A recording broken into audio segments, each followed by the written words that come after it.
Assalamualaikum warahmatullahi wabarakatuh. Salam sejahtera bagi kita semua. Terima kasih atas kesempatan yang diberikan kepada saya untuk mempresentasikan tugas pada mata kuliah Penilaian Properti 2 dengan tema adalah pendekatan pendapatan sebagai solusi penilaian pada properti yang menghasilkan pendapatan. Perkenalkan, nama saya Alek Prabudi, nomor induk mahasiswa saya 197048002. Program studi saya adalah Magister Manajemen Properti Penilaian Universitas Sumatera. Sebelum membahas lebih jauh, perlu saya sampaikan bahwasanya pendekatan penilaian itu memiliki hierarki, yaitu pendekatan pasar, pendekatan pendapatan, dan pendekatan biaya. Hierarki pendekatan ini berdasarkan kepada Kode Etik Penilaian Indonesia dan Standar Penilaian Indonesia nomor 7 tahun 2000. Baik, kita langsung membahas mengenai pendekatan pendapatan. Apa itu pendekatan pendapatan? Berdasarkan buku yang saya baca, The Income Approach to Property Valuation, 6th edition, page 4, pendekatan pendapatan narasinya adalah sebagai berikut. All property that is income producing or is capable of producing an income in the form of rent, and for which there is both an active tenant market and an active investment market. This is known as the income approach. Kurang lebih artinya adalah seluruh properti yang menghasilkan pendapatan, mampu memberikan pendapatan dalam bentuk sewa, dan yang ada pasar penyewa aktif dan pasar investasi yang aktif, pendekatan pendapatan lebih sesuai untuk kelompok dimaksud. Substansinya adalah pendekatan pendapatan digunakan kepada properti yang menghasilkan pendapatan. Buku lain yang berkaitan dengan teori penilaian adalah Real Estate Principles, a Value Approach, Part 3, page 192. The income approach is based on the premise that a property's market value is a function of the income it is expected to produce. Kurang lebih saya terjemahkan sebagai berikut. Pendekatan pendapatan didasarkan kepada premis bahwa nilai pasar properti adalah fungsi pendapatan yang dapat. Nah, di sini saya mengkategorikan beberapa jenis properti income yang dapat dinilai dengan menggunakan pendekatan pendapatan atau approach. Di antaranya adalah kantoran. Kantoran dalam konteks ini adalah kantoran sewa. Artinya banyak penyewa, bukan hanya satu penyewa. Berikutnya adalah hotel. Berikutnya mall atau plaza. Berikutnya perkebunan. Berikutnya adalah pertambangan. Dan berikutnya adalah pengembangan lahan. Nah, kalau kita membahas perkantoran, dari mana sumber pendapatannya? Tentunya dari space yang disewakan kepada tenan. Nah, hal ini mungkin sama dengan mall atau plaza. Yang mereka jual adalah, atau mereka sewakan adalah space. Jika hotel, yang dijual adalah kamar, room, dan fasilitas yang ada. Juga perkantoran dan mall, mereka juga menjual fasilitas. Berikutnya adalah perkebunan. Dalam hal ini adalah kelapa sawit. Kelapa sawit tentunya kita sama-sama pahami, yang dijual adalah tandan buah segar. Sejauh ini komoditi yang, sejauh ini produk utama dari kelapa sawit masih tandan buah segar. Kalau ada turunannya adalah PO dan PKU. Tapi kita cenderung menilai menghitungnya adalah tandan buah segarnya, bukan basisnya kepada CPO atau KU. Kali kita menilai pabrik kelapa sawit yang terintegrasi dengan bangunannya, baru mungkin dalam penilaiannya dalam penilaian satu kesatuan yang tidak akan tersebut perkebunan dan industrinya mungkin akan menggunakan basis pendapatannya dari CPO. Berikutnya adalah pertambangan. Dalam hal ini contohnya adalah batu bara. Nah, kandungan deposit yang terdapat di dalam tambangan itulah yang akan menghasilkan pendapatan bagi usaha pertambangan. Pengembangan lahan. Nah, pengembangan lahan ini tentunya bukan lahan yang kecil. Cenderungannya adalah lahan-lahan yang memang luasnya besar dan memang masih dalam pengembangan lahan. Ketika kita menggunakan pendekatan pendapatan, ada prinsip yang harus kita pahami bahwasanya lahan tersebut memang sudah sesuai dengan peruntukan kawasan untuk dikembangkan. Kan lahan kosong yang peruntukannya belum dikembangkan. Misalkan kita lihat suatu daerah peruntukannya sudah berubah menjadi pemukiman, maka lahan kosong yang kurang lebih sekitar 3 hektar ke 3 hektar tentunya dapat dikembangkan menjadi areal pemukiman. Beda dengan kalau 3 hektar di daerah pedesaan, tentunya persawahan. Nah, ketika kita melakukan konsep pengembangan lahan berdasarkan discounted cash flow, maka hal itu keliru.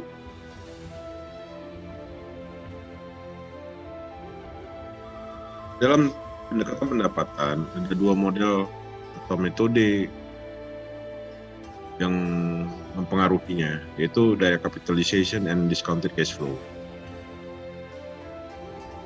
Pada direct capitalization, berdasarkan buku yang ada saat ini, yaitu merujuk kepada beberapa buku yang kita bahas, ada turunan atau teknik yang menjadi bagian dari direct capitalization, yaitu gross income multipliers atau faktor multiplier. Gross income multipliers nanti akan dibahas secara umum saja pada slide berikutnya. Sementara untuk discounted cash flow, sama-sama kita pahami bahwasanya discounted cash flow ini ada teknik lanjutannya, diantaranya adalah land residual, yaitu teknik penyisaan, atau development analysis, atau analisa pengembangan. Tapi dalam kesempatan kali ini itu tidak diuraikan secara baik. Masuk ke direct capitalization.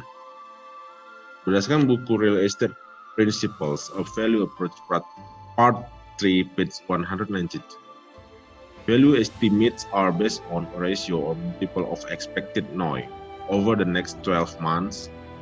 It is essential that the ratios used to value the subject property are based on data from sales of comparable properties. Kurang lebih terjemahannya seperti ini. Estimasi nilai didasarkan pada rasio atau kelipatan NOI yang diharapkan selama 12 bulan ke depan. Nah, ingat, ada rasio atau kelipatan NOI yang diharapkan selama 12 bulan ke depan. Artinya, perhitungannya didasarkan kepada periode 1 tahun. Itu menjadi sangat penting bahwa rasio yang digunakan untuk menilai subjek properti didasarkan pada data dari penjualan properti. Nah, dalam hal penilaian dari menggunakan metode direct capitalization, maka properti yang sebanding adalah kunci dari yang harus kita peroleh.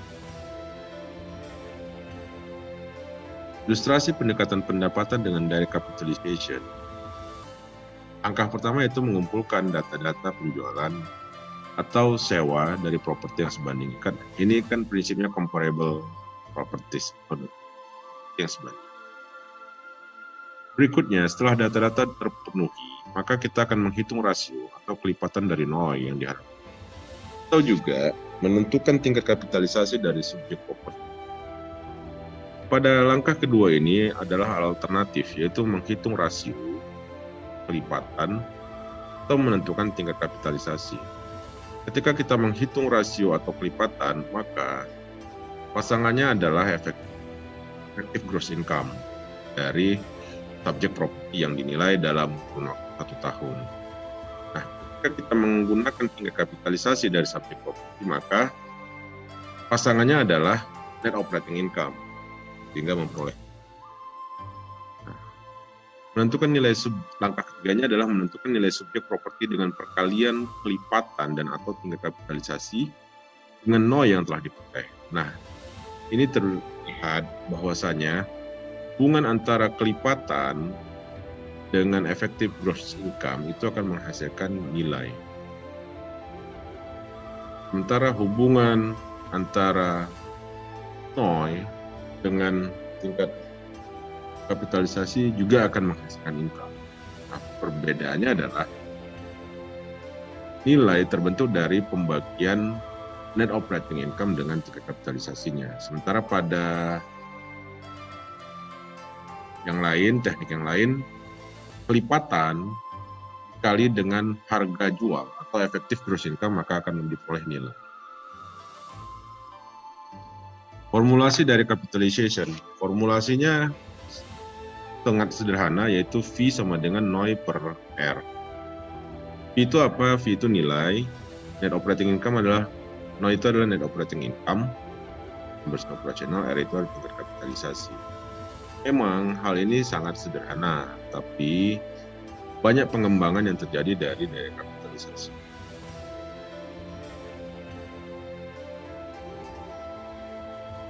Salah satu teknik pada dari capitalization yang saya sampaikan di awal adalah gross income multiplier.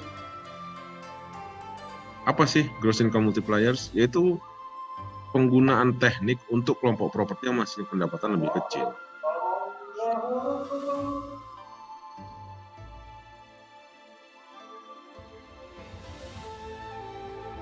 Jadi gross income multipliers adalah suatu teknik untuk memperoleh dengan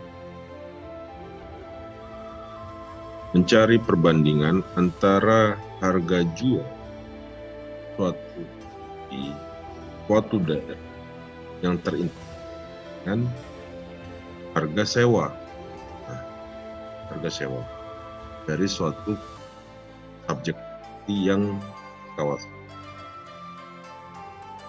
Efektif gross income atau ini lebih kepada sewa, pendapatan sewanya ya tahun. Properti yang sebanding didefinisikan sebagai rasio harga jual dengan pendapatan efektif. Nah, harga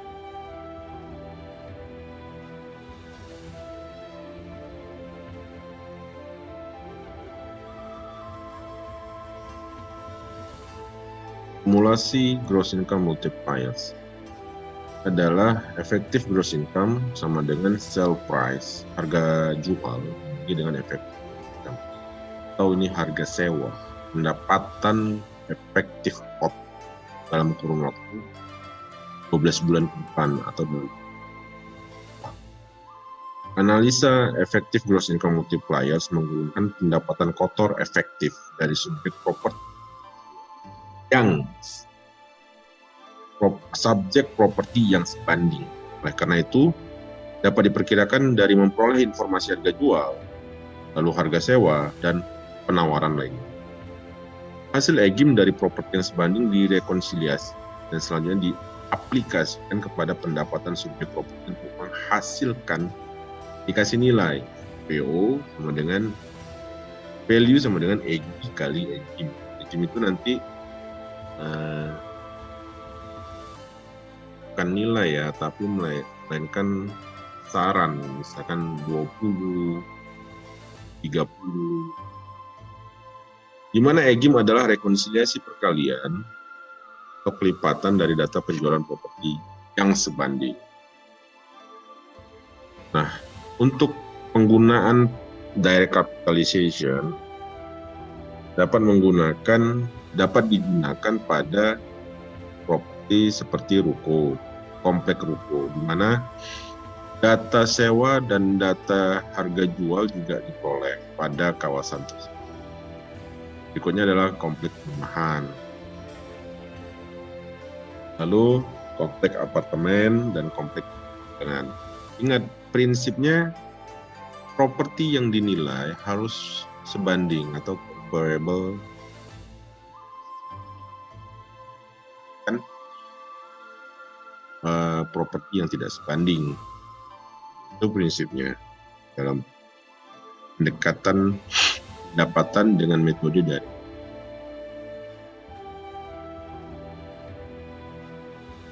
Berikutnya kita masuk kepada model kedua atau metode kedua, yaitu discounted cash flow. Berdasarkan buku The Appraisal of Real Estate, 18 edition, part 25, page 529,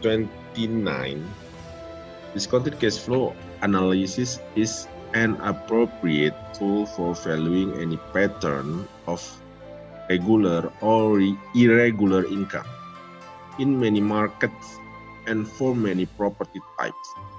DCF analysis is the technique that investor prefer.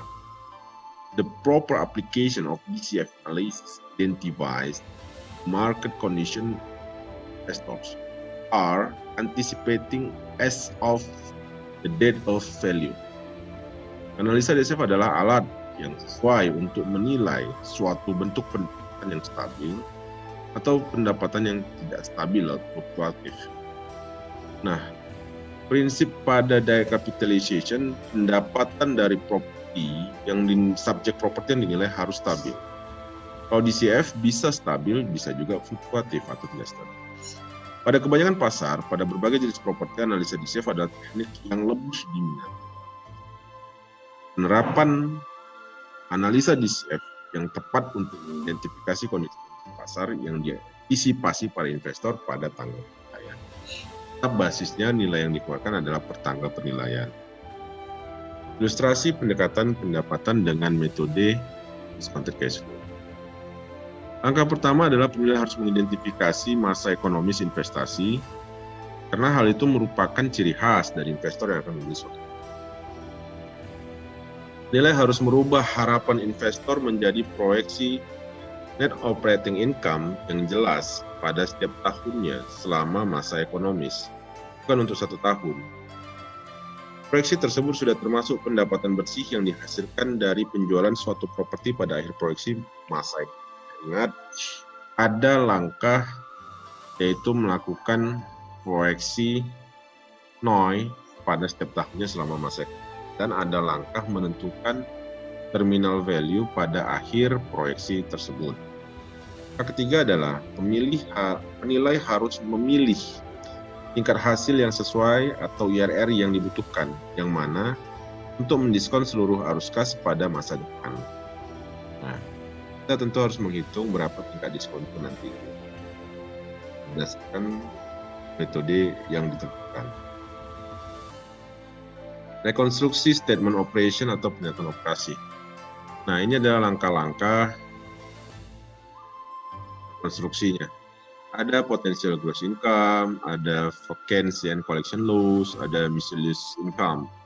Nah, di sini apa sih PGI? PGI adalah total pendapatan sewa setahun yang dihasilkan dengan asumsi 100%, dihuni dan tidak ada. Nah, vacancy and collection loss adalah pendapatan yang peroleh setelah mengurangkan dengan adanya tingkat kekosongan. Kemudian ada miscellaneous income, yaitu pendapatan lain. Nah, jumlahkan kita menghasilkan efektif income. Apa sih EGI tadi? EGI tadi adalah pendapatan yang peroleh setelah mengurangkan dengan tingkat kekosongan dan menambahkan biaya yang lain-lain. Itulah EGI. EGI nanti dikurangkan dengan operating expenses atau beban operasi. Itu beban yang berkaitan dengan perawatan dan operasi properti yang dikelola. Kemudian ada capital expenditure. Apa sih? Capex. Dia modal untuk perubahan atau penggantian suatu properti guna memperpanjang umur manfaat dan meningkatkan nilainya. Nah, Setelah itu semua dikurangkan, baik itu operating expenses, capital expenditures, maka akan diperoleh net operating income. Net operating income ini nanti yang akan dikapitalisasi menjadi sebuah. Nah, berikutnya kita masuk kepada bagaimana menentukan discount rate. Nah, berdasarkan buku yang ada saat ini, penentuan discount rate itu khusus kepada entitas bisnis. Namun entitas bisnis ini perlu dipahami, ini adalah bagian dari penilaian usaha atau business valuation, bukan bagian dari penilaian aset atau real property. Kalau untuk entitas bisnis, maka digunakanlah WACC atau Weighted Average Cost Capital atau rata-rata tertimbang biaya modal. Bagaimana memperolehnya? WACC sama dengan cost of equity dikali dengan equity bagi debt plus T ditambah dengan cost of debt dikali dengan 1 kurang tax tutup kurung I debt bagi debt plus equity. Cost of equity ini nanti perlu dicari dengan metode yang berbeda, itu metode capital asset price L kan cost ini. Sementara E nilai pasar dari ekuitas, ini komposisi. Kalau misalnya diperbankan pembiayaannya itu, kalau saya tidak salah, secara konservatif ya 65-35. Terus ada biaya utang, nilai pasar dari utang, itu adalah nilai pasar dari utang, T itu tarif pajak. Ini untuk entitas bisnis. Sementara untuk penilaian aset kecenderungannya menggunakan benefit investment.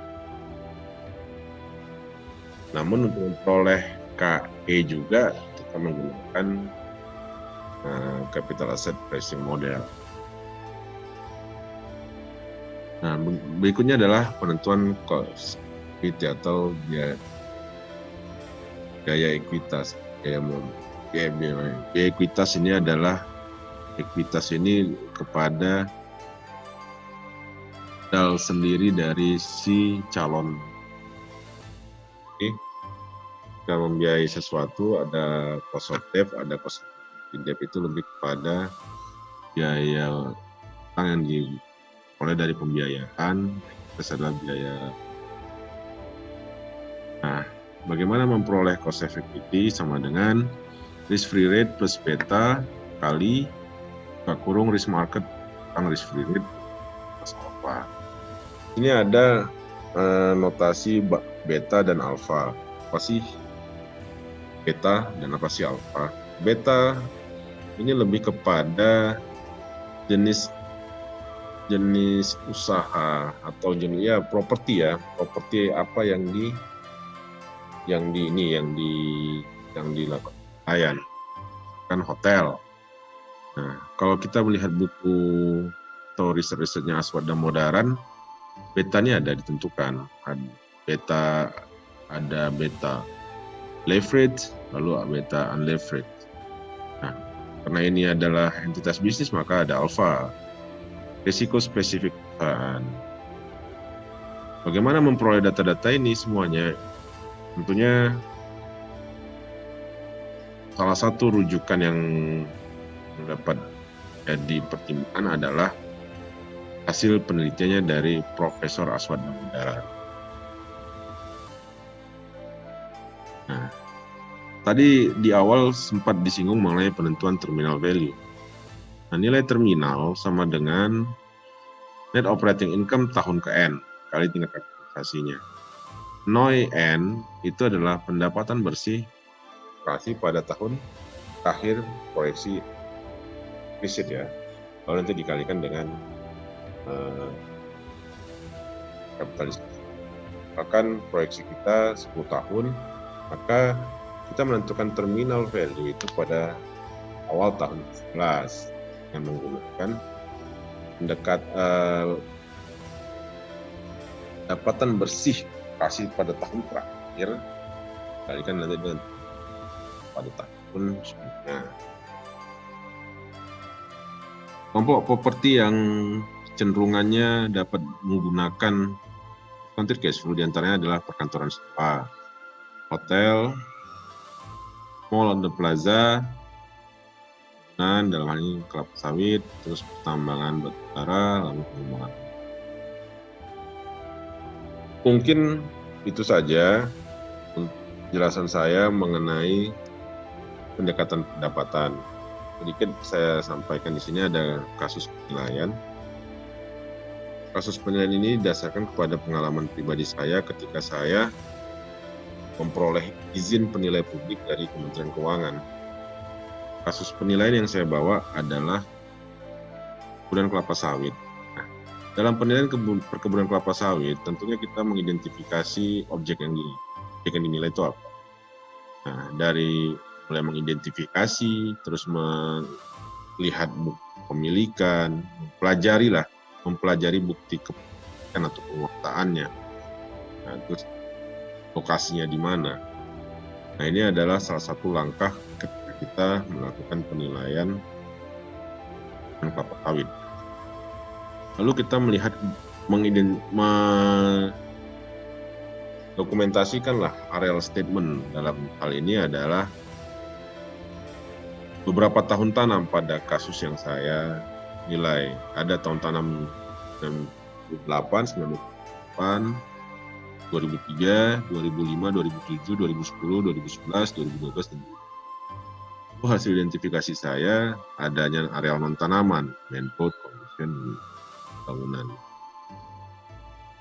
Apa langkah selanjutnya? Ketika saya menilai perkebunan kelapa sawit, tentunya saya harus memiliki data-data yang bersifatnya umum, misalkan perkembangan dari industri kelapa sawit itu sendiri. Kebetulan di kasus yang saya bawa, kasusnya di Rokan Hilir, tentunya saya mencari pergerakan dari industri perkebunan kelapa sawit itu sendiri, seperti luas lahan, aktivitas.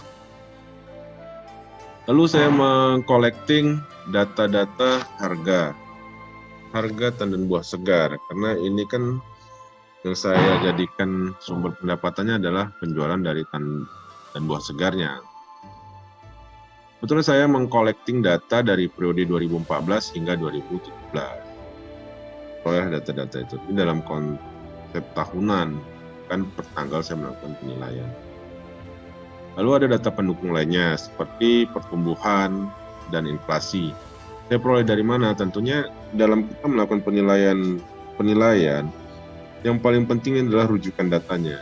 Validitas data itu harus jelas. Nah, di sini saya mengambil data dari IMF. Untuk penentuan risk-free rate dalam masa proyeksi 22 tahun yang saya tentukan tadi, saya memperoleh data dari investing. Terlihat bahwasanya average risk-free rate, ini untuk risk-free rate ya, 8,496. Lalu ada data yang disampaikan oleh hasil penelitian dari Profesor Aswad Damodaran. Antaranya apa? Untuk farming atau agriculture, betanya itu 0,88. Nah, di ratio 42,42%, teksturnya 342, unlevered beta 0,65. Mana yang kita gunakan? Yang kita gunakan adalah unlevered beta 0,65. Lalu pada tahun 2017 itu juga default spread Indonesia itu 2,50%. Nah, ini harus menjadi ketika kita menggunakan. Ini gunanya untuk apa? Untuk membantu kita menentukan cost of equity nantinya, karena akan diperoleh beta leverage-nya. Nah, kemudian kita menentukan asumsi-asumsi penilaian. Ada proyeksi arus kas, ada potensi produksi dari realisasi data yang kita peroleh ya. Terus ada asumsi proyeksi, lalu asumsi harga TBS, pendapatan kotor, terus kelompok biaya-biaya apa saja, pajak bumi dan bangunan, perawatan tanaman, panen dan transportasi, bongkar muat, transportasi PMKS, lalu ada biaya administrasi dan umum, cadangan penggantian, lalu ada menghitung pendapatan bersih, menghitung nilai sisa tanah, salvage value. Nah, ingat, di sini saya tidak dalam properti perkebunan, kita tidak menghitung terminal value.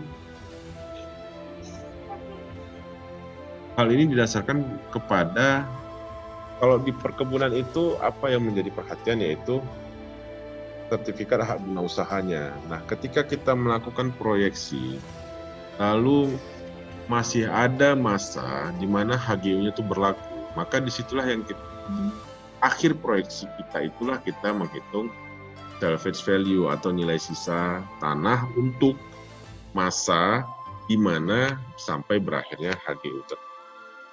Future value tanah pada akhir proyeksi F. Selanjutnya NOI dan future value tanah akhir proyeksi F dikalikan dengan. Konsepnya hampir sama tapi beda perlakuan. Nah, itu yang perlu dipahami. Nah, dari kasus yang saya peroleh, saya memperoleh tingkat diskon rate itu berdasarkan data-data yang tadi saya sampaikan adalah lebih kurang 11,63%.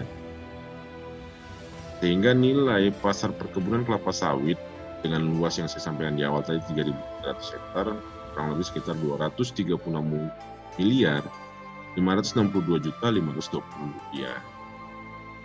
126.000 rupiah. Saya tidak menampilkan detail perhitungannya karena memang saya pikir tidak terlalu material untuk tampilkan. Jika ingin tentunya nanti bisa saya berikan secara pribadi kepada yang membutuhkan. Saja yang bisa saya uraikan pada presentasi saya kali ini. Semoga presentasi saya ini bermanfaat bagi seluruh rekan mahasiswa ataupun praktisi penilaian di seluruh Republik Indonesia. Perlu saya sampaikan bahwasanya presentasi saya ini hanya mengulas secara sederhana terkait peningkatan pendapatan, tidak secara komprehensif atau secara mendidik. Banyak catatan yang mungkin perlu disampaikan kepada saya sebagai masukan dan saran yang tentunya nanti akan bahan pembelajaran bagi saya di kemudian hari. Akhir kata, saya ucapkan terima kasih. Assalamualaikum warahmatullahi wabarakatuh. Salam sejahtera bagi kita semua.